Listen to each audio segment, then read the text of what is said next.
bentuk visual. Kalau Bapak Ibu mau lihat langsung realnya seperti apa, ada Ustadz Fadli di tengah-tengah kita. Minta beliau untuk dampingi Bapak Ibu hadir ke sana, meyakinkan diri. Dan subhanallah, safari dakwah ini bukan hanya saya. Ustadz Ahmad Al-Habsyi di Kalimantan sama dengan yayasan yang sama.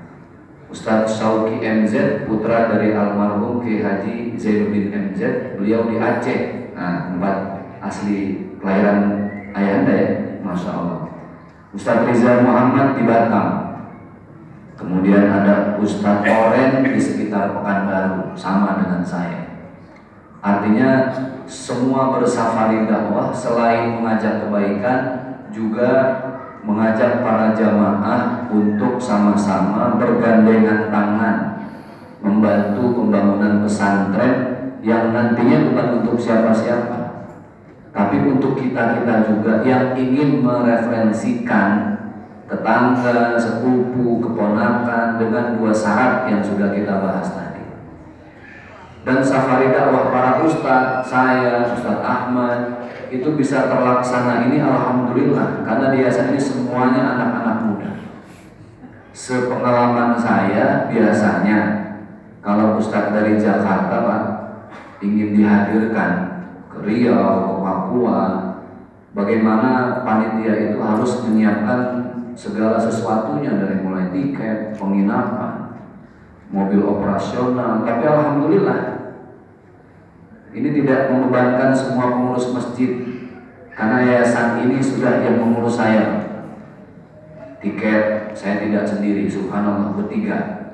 Saya, kameramen 1, teman saya 1, bertiga. Bayangkan, penginapan alhamdulillah di Pekanbaru. Jadi inilah kita saling membantu dalam berdakwah. Dan kehadiran saya di sini tentunya bisa hadir ke sini difasilitasi juga oleh jamaah-jamaah dari masjid-masjid sebelumnya.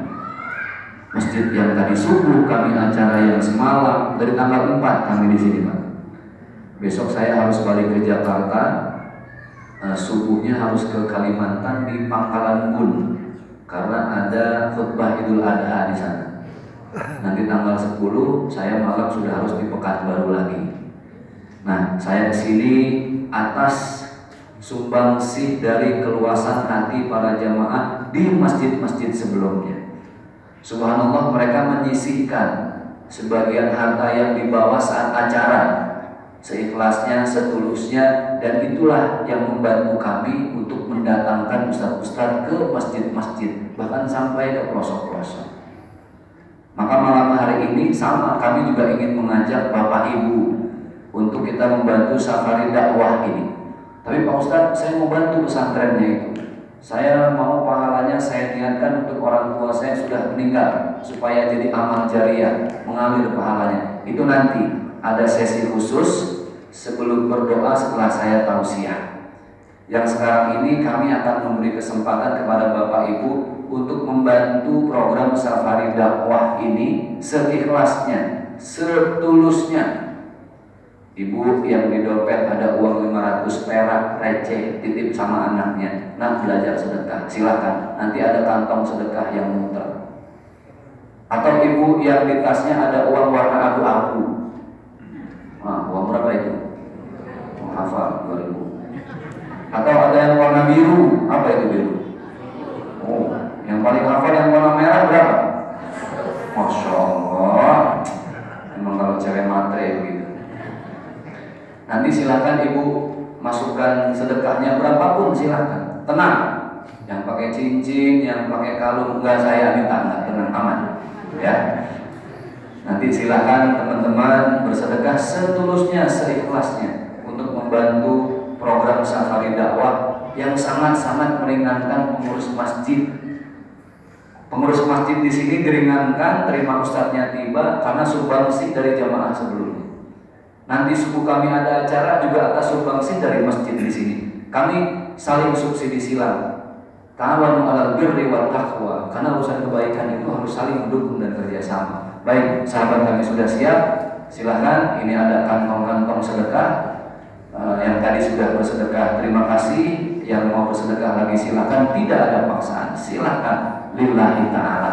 Baik sambil kita bersedekah supaya dapat pahala sholawat, kita sambil bersolawat sama-sama. Silakan teman-teman di bawah kantong-kantong sedekahnya kita bersolawat ibu ya. Salatullah salam ala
Terima kasih atas sumbangsih menyisihkan sebagian rezekinya untuk insya Allah amanahnya adalah digunakan untuk bersafari dakwah.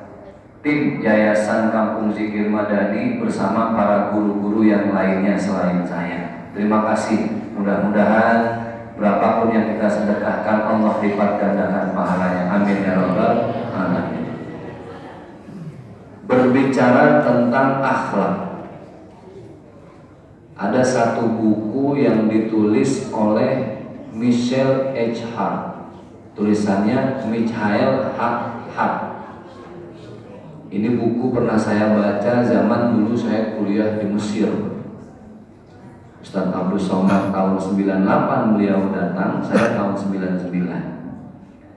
Buku ini judulnya 100 tokoh.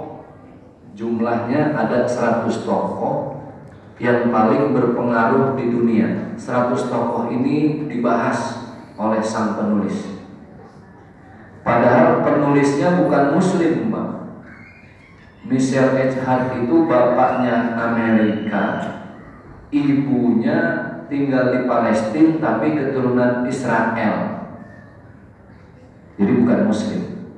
Tapi subhanallah, setelah beliau survei, analisa, berbagai buku sejarah dikaji, dikupas secara tuntas, akhirnya dari 100 tokoh paling berpengaruh di dunia, ranking nomor 1 paling atas, paling banyak dibaca sejarahnya dan paling berpengaruh terhadap sejarah dunia adalah Nabi besar kita, Nabi Muhammad Sallallahu Alaihi Wasallam. Nomor 1. Di situ ada Mahatma Gandhi, di situ ada Hitler, di situ ada Napoleon Bonaparte, di situ ada Bunda Teresa. Tapi yang ditempatkan, masya Allah, tidak lain adalah Rasulullah Sallallahu Alaihi Wasallam. Saya baca bukunya, ternyata dia mengkaji setiap tokoh itu dari 3 sisi, 3 hal.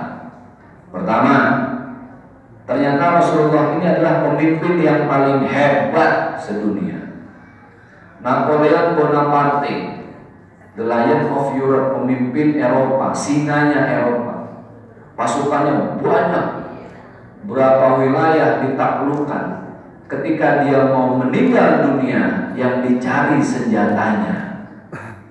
Yang dicari senjatanya. Dia pikir senjata bisa membantu dia setelah mati. Hitler, Hitler pemimpin apa? Jerman. Nazi. Ibu tahu Nazi? Yang buat makan sehari-hari. Nazi. Pemimpin Nazi. Ketika dia mau wafat, Yang dicari bukan senjatanya, yang dicari istrinya. Namanya Eva Braun, wanita paling cantik seantero Jerman, paling cantik. Mau mati cari istri. Tapi Rasulullah SAW, beliau mencatat di bukunya, satu-satunya pemimpin yang ketika mau meninggal dunia yang dicari siapa? Umatnya. Ummati, ummati. Tidak cari senjata, tidak cari istri, yang dicari umatnya. Satu-satunya pemimpin yang ketika di medan perang Rasulullah ada di barisan terdepan. Rasulullah. Kan mohon maaf ya, terlepas dari siapapun pemimpin zaman sekarang, entah itu negara, kabupaten, apapun, saya tidak bermaksud menyinggung. Pemimpin zaman sekarang ini mohon maaf, rata-rata ketika di medan perang, kan kalau Rasul di depan, ketika Rasul bilang serbu di depan, bisa mati duluan, resikonya besar. Tapi pemimpin zaman sekarang serbu, adanya di mana, Pak? Tapi tidak dengan Rasulullah SAW. Rasulullah memimpin dengan akhlak, dengan contoh. Makanya disebut dengan uswatun hasanah. Bahasa Indonesianya suri tauladan. Dari sisi kepemimpinan, leadership. Yang kedua, Rasulullah ternyata satu-satunya pemimpin di dunia. Nanti saya mau bahas yang ketiga, Pak, sisi akhlak. Itu yang mau kita berikan, berbagi ilmu. Yang kedua, Rasulullah dilihat dari sisi kesehatan. Ternyata satu-satunya pemimpin yang pola hidupnya, pola istirahatnya, pola makannya, pola minumnya paling sehat dicatat sejarah tidak lain adalah Muhammad Rasulullah SAW. Cuma Nabi Muhammad yang umurnya 63 tahun tapi sakit hanya 2 kali. Dalam